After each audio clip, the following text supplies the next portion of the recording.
यहाँ फुटेका चुराहरू छन् है। अब यो अनुहार सबै कुच्चाएको छ होइन, अनि यो दाँत पनि बाहिरै छ अरे हजुर। त्यसको अब त्यो ढुङ्गाले हानेर अनुहार एउटै नचिन्ने नै बनाएर अनि यो अनुहारै खिचिएको रहेछ। अनि यो दाँतै निक्लेको छ रहेछ। पुरै शरीर कच्चा कुचुक अनुहार अब ढुङ्गाले हानेर पुरै अब नचिन्ने नै गरेर त्यो भइसकेको थियो अरे। अनि ढुन्डिएको अवस्थामा के भुइँमा थियो? होइन भुइँमा अपराधीले बलात्कार गरेर हत्या त गरेन हाम्रो चेलीलाई, त्यहाँसम्म extreme नसोचौँ। You are watching latest Nepal.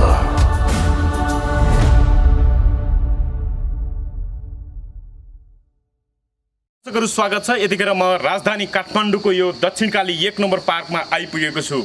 यहीँनिर भाइरल सन्तोषी सुब्बाको रहस्यमय शव भेटिएको थियो। दर्शकहरू देख्न सक्नुहुन्छ यहाँनिर यो रगतको दागहरू अथवा टाटाहरू अझै पनि देख्न सकिन्छ। यहीँनिर सन्तोषी सुब्बाको यो मृत शरीर भेटिएको थियो। नाङ्गो शरीर अनि शरीरमा अनेक चोटपटकहरू देखिएको थियो। हामीले यहाँका दर्शकहरू हामी यहाँका स्थानीयहरूसँग पनि कुराकानी गर्छौँ र त्यसै गरी सन्तोषी सुब्बा भन्ने बित्तिकै पनि यहाँहरूलाई थाहा छ, उहाँले थुप्रै जनावरहरूको आवाज निकालेर एकताका भाइरल पनि हुनुभएको थियो। आफू टुहुरो भए पनि धर्म बुवा आमाले पाल्नु भएको थियो उहाँलाई, र अहिलेको यो मृत्युले सबैलाई एउटा विभिन्न शङ्का आशंका गर्ने ठाउँ बनेको छ।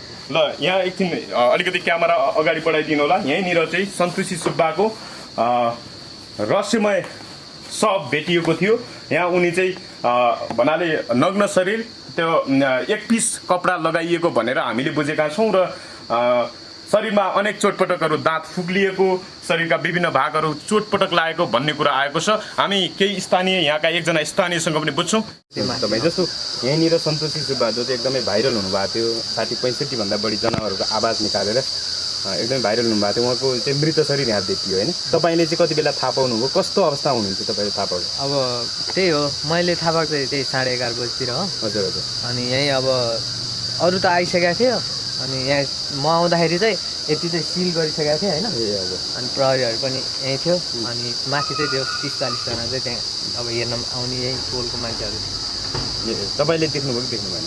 मैले अब लास्ट चाहिँ देखिनँ होइन, अब सिल गरिसकेको थियो, अब हामीलाई आउनु दिएन होइन, मैले चाहिँ माथिबाटै हेरेको। अरू मान्छेहरूले तपाईँले जाने बुझेअनुसार के भन्छन्? अरूहरूले यसलाई हत्या भएको हो कि अथवा आत्महत्या भन्छन् कि के भन्छन् भन्नु त? अब मान्छेहरूले त्यस्तो त केही भने त छैन होइन। अब लास्ट देख्ने मान्छेले भनेअनुसार चाहिँ अब यो अनुहार सबै कुच्चाएको छ होइन, अनि यो दाँत पनि बाहिरै छ अरे। हजुर। त्यस्तो अब त्यो ढुङ्गाले हानेर अनुहार एउटै नचिन्ने नै बनाएर अनि यो अनुहारै खिचिएको रहेछ। अनि यो दाँतै निक्लेको छ रहेछ क्या। दाँतै अब त्यहाँ अब साइडमा त्यतैको साइडमा चाहिँ दाँतै रहेछ अरे क्या। प्रत्यक्षदर्शीले त्यसो भन्नुभयो है।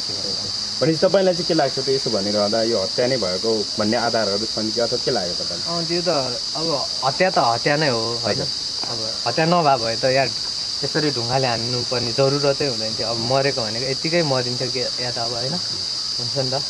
अब त्यो ढुङ्गाले हान्नुपर्ने अब अरूले आएर मरेको मान्छेलाई हान्यो भन्ने कुरा त हुँदैन नि त। अनि त्यही भएर मलाई चाहिँ हत्याै हो जस्तो लाग्छ। Thank you. यसैबिच हामीसँग सँगै उपस्थित हुनुभएको छ पुण्य गौतम। पुण्य सरसँग पनि म थोरै बुझ्छु। पुण्य सर, यहाँ आउँदै गर्दा यो घटनास्थल देख्दै गर्दा तपाईँले चाहिँ के बुझ्नुभयो? यो घटना कस्तो किसिमको, कस्तो प्रकृतिको?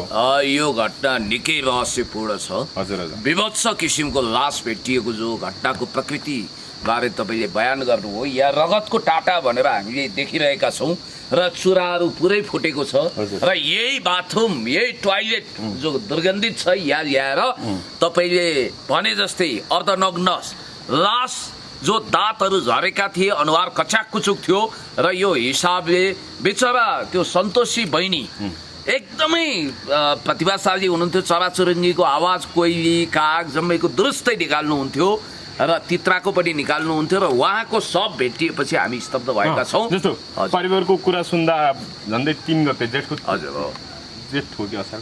जेठकै हो। र 1 महिना असार 3 गते जति, असार 3 गते घरबाट हिँड्नु भएको थियो भन्ने कुरा छ। भने 4-5 दिन, आज त 8 गते 9 गते हो, 10 गते होला। 10 गते हो आज। 10 गते भनेको झन्डै हराएको पनि 1 हप्ता भइसकेछ। भनेपछि यहीँ बलात्कार गरेर हत्या भएको हुन सक्ने आधारहरू छ कि छैन? अब यो तपाईँले ठिकै भन्नुभयो। जस्तो 1 हप्ता पछि मात्रै लास फेला परेको छ, त्यो पनि रक्ताम्मे। हजुर। र यो हिसाबले कसैले, हुन त तथ्य प्रमाणहरू आउन बाँकी छ, डिएसपी साहबले पनि भन्नुभएको छ, अब यसको प्राकृतिक मुजुलका पोस्टमार्टम रिपोर्ट पनि आउला र सत्य तथ्य अन्वेषण गर्नुपर्छ, छानबिन गर्नुपर्छ र शङ्कास्पद छ। कतै आवारा माओवादी गुन्डा टाइपका मान्छेले उनलाई मध्यरातमा उठाएर या ल्याएर कतै अपहरण गरेर यो खालको शरीर बन्धक बनाएर अपराध गरेका थिएनन् भन्ने कुरो प्रशस्त शङ्काको आधार गाउँलेहरूले पनि गरेका छन्। अहिले पनि साथीहरूसँग कुराकानी गरियो र त्यो आधारमा हेर्दा यो के हो त घटना? आखिर हत्या हो कि आत्महत्या हो कि?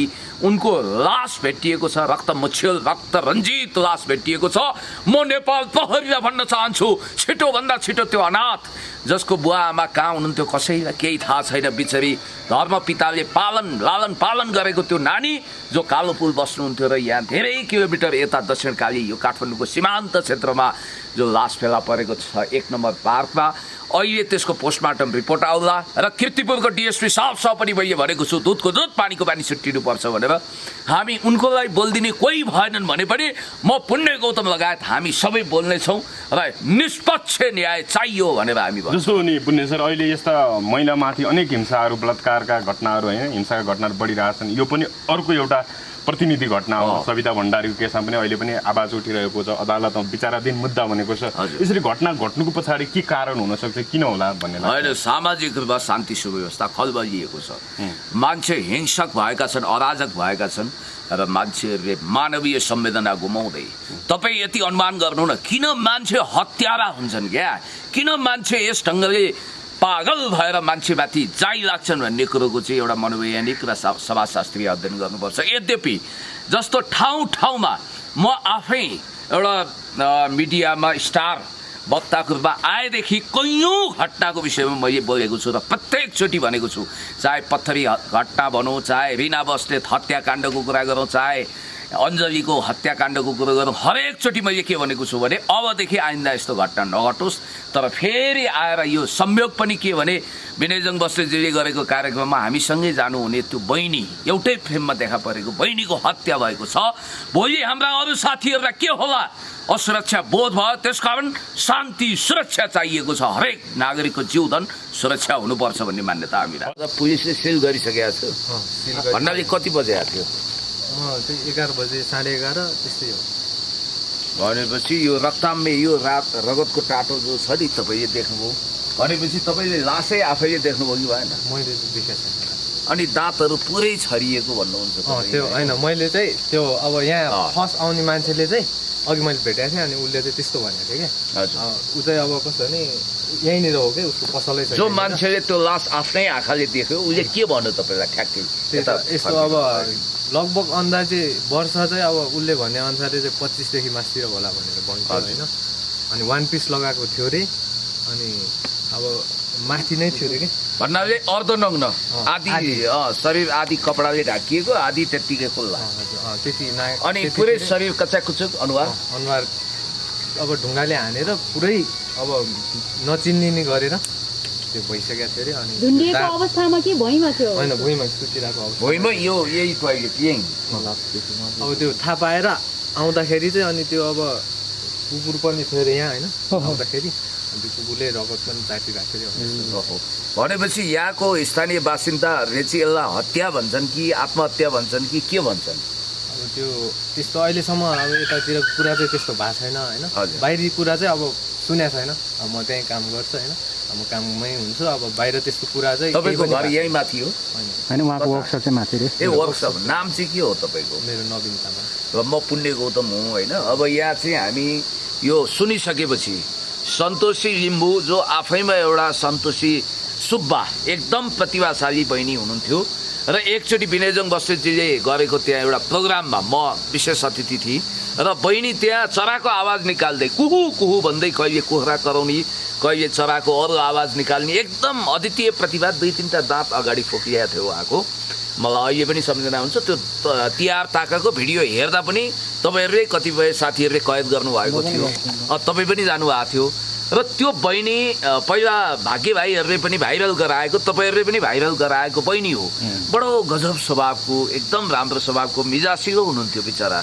तर यो म त एकदम स्तब्ध भएँ जब अनलाइन खबरमा मैले पढेर मेरो प्रिय मित्र जनकजीले पुण्यजी यस्तो आएको छ भन्ने बित्तिकै म त खङ्ग्रङ्गै छाँगाबाट खसे जस्तो भएँ र कसले यो ढङ्गको यो त वास्तवमा भन्ने भने यहाँ जब रगतदेखि चुराहरू जम्मै फुटेको यो स्वाभाविक मान्न सकिँदैन र मैले डिएसपी साहबसँग कुराकानी गरेर आएको छु अहिले कीर्तिपुरको डिएसपी साहबसँग मैले कुराकानी गर्दा उहाँले के भन्नुभयो भने पोस्टमार्टम रिपोर्ट आउन बाँकी छ पुण्यजी त्यो आइसकेपछि हामी प्रारम्भिक निष्कर्षमा पुग्छौँ भनेर भन्नुभयो। यहाँ आएर जब घटनास्थल दक्षिण कालीको यो ठाउँ जहाँ सन्तोषी लिम्बूको यहाँ सब लास भेटिएको थियो ठ्याक्कै यहाँ आएर मैले हेर्दा चाहिँ म हुन त अब दुधको दुध पानीको पानी छुट्याउने कानुनी निकायले प्रमाण र तथ्यको आधारमा यो के हो भनेर प्रमाणित गर्ला तर साराको आशंका चाहिँ यो हत्यै हुन सक्छ कुनै अपराधीले बलात्कार गरेर हत्या त गरेन हाम्रो चेलीलाई त्यहाँसम्म एक्सट्रिम नसोचौँ तर पनि त्यतातिर पनि शङ्काको सुई घुमेको छ जो होस् यदि हत्या प्रमाणित हुन्छ भने अपराधीलाई नेपाल प्रहरीले आकाश पाताल धुई पताल यत्र तत्र सर्वत्र 3 तीर्थ 14 भुवन जताततैबाट खोजेर भने पनि कठालो कराब्जा बनाउनुपर्छ अनुसन्धान चाँडोभन्दा चाँडो हुनु पर्यो बिचरी उनको यो संसारमा कोही रहन्छ अनाथ फेला परेकी अनि धर्मबुवाले उनलाई छोरीको रूपमा ग्रहण गरेको र धर्मपिता पनि अहिले रुँदै कराउँदै चौकीमा जानुभएको छ र अबला भन्दैमा उनको लागि बोलिदिने कोही छैन रुनी कोही छैन भन्दैमा त्यो गर्नु हुँदैन त्यसमा न्याय सम्पादनमा तलमाथि नहोस् हामी 3 करोड नेपालीको चेली हो उहाँ र उहाँको मृत्यु भएकोमा सर्वप्रथम त हामी हार्दिक श्रद्धाञ्जली व्यक्त गर्छौँ र संवेदना पनि प्रकट गर्छौँ र यो जुन घटनास्थलको अवस्था देख्दा वास्तवमै हामी पनि शोकमग्न भएका छौँ र भाइलाई म अझै मेरा केही जिज्ञासाहरू राख्छौँ जस्तो यहाँ आएर प्रहरीले लास उठाएर लाँदा कति बजेको थियो लास उठाउँदा त ढिलै भइसकेको थियो अब हामी यहाँ अब आउन चाहिँ धेरै गाडीहरू आएको थियो प्रहरीको होइन ठुलो गाडी सानो अनि भ्यानहरू अब हिँड्दै पनि आउनु भइरहेको थियो प्रहरीहरू हामी अब ओक्सोमै थियौँ काम गरिरहेको अनि यहाँबाट अब हामी घर जाँदा लगभग 7 साढे 7 भएको थियो होला त्यति बेलासम्म पनि त्यो गाडीहरू गएको चाहिँ थिएन ठ्याक्कै उहाँ कहाँ बस्नुहुन्थ्यो सन्तोषी बहिनी उहाँको बसोबास यहाँ माथि हो होइन त्यो चाहिँ थाहा भएन त्यो थाहा भएन भनेपछि कालो पुलमा बस्नुहुन्थ्यो र यहाँ ल्याएर शङ्कास्पद तरिकाले यहाँ यति टाढा होइन यो त ज्यादै टाढाको दूरी छ हामी कीर्तिपुरबाट यहाँ आउँदा करिब 1 घन्टा 45 मिनट धर्मबुवाले चाहिँ 3 गते घरदेखि निस्केको भन्ने जानकारी गर्नु 3 गते कालो पुलबाट निस्किनु भयो जे होस् 3 गते भन्नु भएको छ मलाई 3 देखि 5 को बीचमा निस्किनु भयो र आज हिजो यहाँ लास फेला परेको छ र त्यस्तो विभत्स अवस्थामा हेरि नसक्नुको दाँतहरू छरिएको छ उहाँहरूको भनाइअनुसार अनुहार कचाककुचुक पारिएको छ उहाँको अब मेन्टल स्थिति पनि सामान्य थियो भन्ने मलाई लाग्छ किनभने अलि रमाइलो ठट्टा गर्नुपर्ने चराको आवाज निकाल्नुपर्ने अलिकति के भने विक्षिप्त चाहिँ उहाँ हुनुहुन्थ्यो जीवनमा उहाँलाई अलिकति चिन्ता परेको जस्तो देखिन्थ्यो तैपनि मानसिक हालत ठिक थियो मेरो बुझाइमा मैले धेरैचोटि भेटेको छु उहाँलाई र अलिकति सहयोग पनि गरेको छु तर यो अवस्था हेर्दा चाहिँ साह्रै नै एउटा मन भकानु फुटेर आउँछ यस्तो अवस्था छ र अब साथीभाइहरू यहाँ आइरहनु भएको छ हेरिरहनु भएको छ पत्रकार मित्रहरूले पनि र यति कुरो स्पष्ट छ त्यहाँ तपाईँले रगत कोल्चिनु भएको छ सर यो रगतको टाटा हो सन्तोषी सुब्बा बहिनीको हेर्न सक्नुहुन्छ एकचोटि यहाँ हेर्नुहोस् त कस्तो विभत्स छ पुरै रगत लतपत्तिएको छ यो सल्लाहको यो उस माथि र यहाँ नयाँ आउने साथीले यहाँ पनि हेर्नुहोस् चुराहरू फुटेको छ सबै र लास यहीँ भेटिएको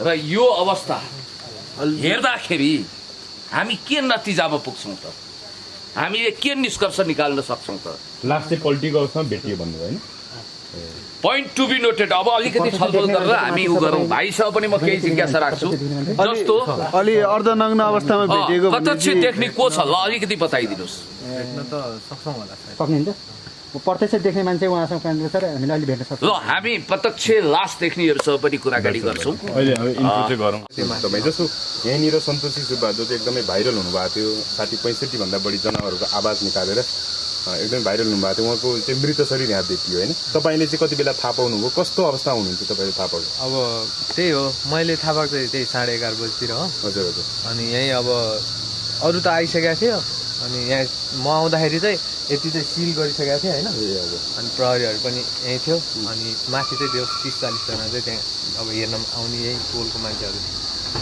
तपाईँले देख्नुभयो कि देख्नु भएन?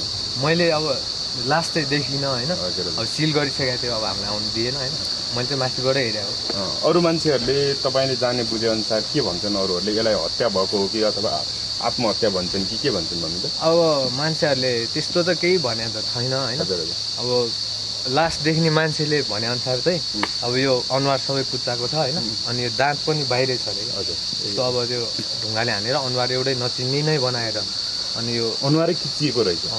अनि यो दाँतै निक्लेको छ रहेछ क्या दाँतै अब त्यहाँ अब साइडमा भनौँ न त्यतैको साइडमा चाहिँ दाँतै रहेछ अरे क्या प्रत्यक्षदर्शीले त्यसो भन्नुभयो है। भनेपछि तपाईँलाई चाहिँ के लाग्छ त यसो भनिरहँदा यो हत्या नै भएको भन्ने आधारहरू छन् कि अथवा के लाग्यो तपाईँलाई? त्यो त अब हत्या नै हो होइन अब हत्या नभए भए त यार त्यसरी ढुङ्गाले हान्नुपर्ने जरुरतै हुँदैन थियो अब मरेको भनेको यतिकै मरिन्थ्यो कि या त अब होइन हुन्छ नि त अब त्यो ढुङ्गाले हान्नुपर्ने अब अरूले आएर मरेको मान्छेलाई हान्यो भन्ने कुरा त हुँदैन नि त अनि त्यही भएर मलाई चाहिँ हत्यै हो जस्तो लाग्छ। थ्याङ्क यू, ठिक छ।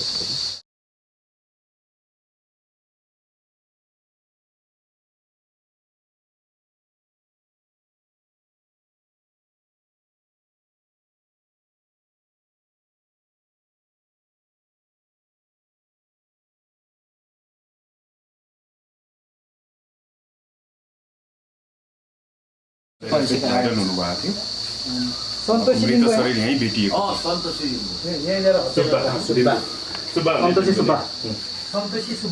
सुब्बा भनेको लिम्बू हो। चुराहरू यसरी फुटाइएको देख्नुहुन्छ यी घटनाक्रमहरूले पक्कै पनि सन्तोषी सुब्बाको हत्या भएको भन्ने आधारहरू प्रशस्त देखिन्छ। मेन यहाँ आएर त्यस्तो होला तपाईँ यहाँ फुटेका चुराहरू छन् है यी रगतहरू यहाँ छ बिचरी फुटेका चुराहरू यहाँनिर छन् है सन्तोषी लिम्बूको हो यो घटनास्थल हो।